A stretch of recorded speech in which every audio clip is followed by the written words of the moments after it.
मायके को भूल जा। रुक्मणी जब 13 साल की थी तभी उसकी शादी हो गई थी।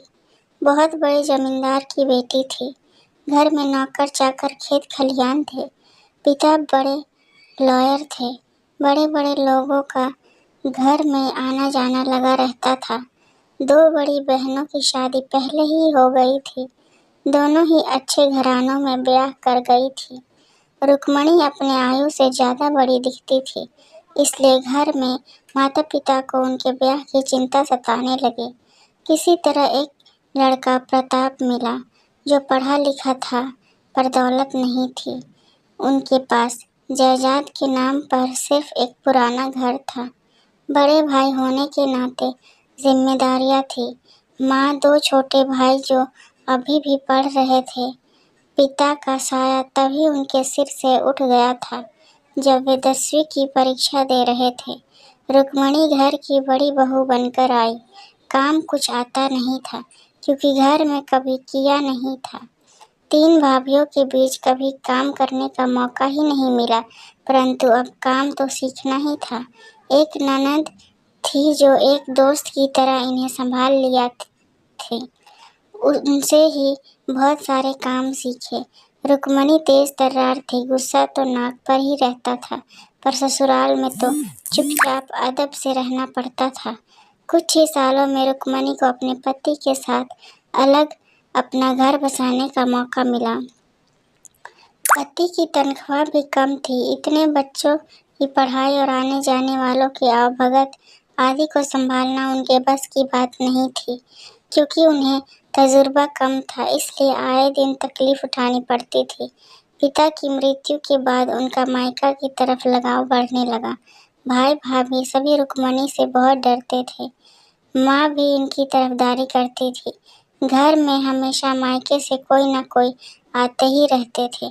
कॉलेज, यूनिवर्सिटी, हॉस्पिटल या शॉपिंग, सबके लिए बुआ, मौसी, बहन, ननद कहते हुए लोग आते थे। यहीं रुक्मणी जब ससुराल से लोग आते थे तो गरीबी का रोना रोती थी। अब उनके मुंह से कोई बात नहीं निकलती थी। कुछ दिनों में बड़े बेटे की शादी हुई। बहू से मिलने से पहले ही दिन कह दिया गया था कि शादी हुई कि नहीं, मायके को भूल जाना चाहिए।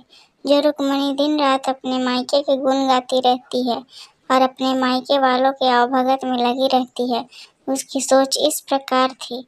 दिन बीतते गए। रुक्मणी ने पूरे घर पर अपना सिक्का जमाया। पति, बेटे, बहू किसी की मजाल की उनकी बात न माने। उनकी आज्ञा के बिना घर में एक पत्ता भी नहीं हिलता था। दिन इसी तरह अच्छे से रुक्मणी के लिए गुजर रहे थे। पति की मृत्यु के बाद उन्हें लगता था कि कोई उन्हें नीचा दिखाने ना लगे, जो कभी भी नहीं हो सकता। पर रुक्मणी के ख्याल से इसलिए उन्होंने अपना दबा बनाए रखने के लिए आए दिन घर में कोई न कोई हंगामा खड़ी करती थी। अब मायके में भी सिर्फ 2 भाई और खुद रुक्मणी बचे थे। बाकी सब भगवान के पास चले गए थे। सबके घरों में माता पिता नहीं, बच्चों का राज चल रहा था। इसलिए रुक्मणी को भी अब मायके में पूछता नहीं था। पहले जो इनके आगे पीछे घूमते थे, अब अपने घर की शादी ब्याह में भी फोन ही कर देते थे कि आए तो ठीक, ना आए तो भी ठीक। यह बात उन्हें हजम नहीं होती थी, पर भाई भाभी भी खुद अपने बच्चों पर निर्भर थे तो अपनी बहन की क्या सुनते। पहले कभी रुक्मणी के बच्चे जब अपने मामा लोगों के साथ सिर्फ हाय बाय में रहते थे, भाइयों की शिकायत पर वह कहती थी, देखो भाई, मेरे बच्चों पर मत जाओ, मैं तो बात कर रही हूँ आप लोगों से, मेरा आप लोगों के साथ रिश्ता है। फिर ये बच्चे बीच में कहाँ से आ गए, उन्हें फुर्सत ही नहीं मिलती है तो उनकी तरफ ध्यान मत दो। अब आज रुक्मणी के भाइयों का भी यही हाल है। वे भी उन्हें यही समझाना चाहते हैं कि बच्चों पर ध्यान मत दो, पर रुक्मणी को गुस्सा आ जाता है कि आजकल बच्चे बुआ को किसी भी फंक्शन में नहीं बुलाते हैं। कल की ही बात है, बड़े भाई के पोते की शादी थी, खबर नहीं किया गया, बाद में सॉरी कह दिया।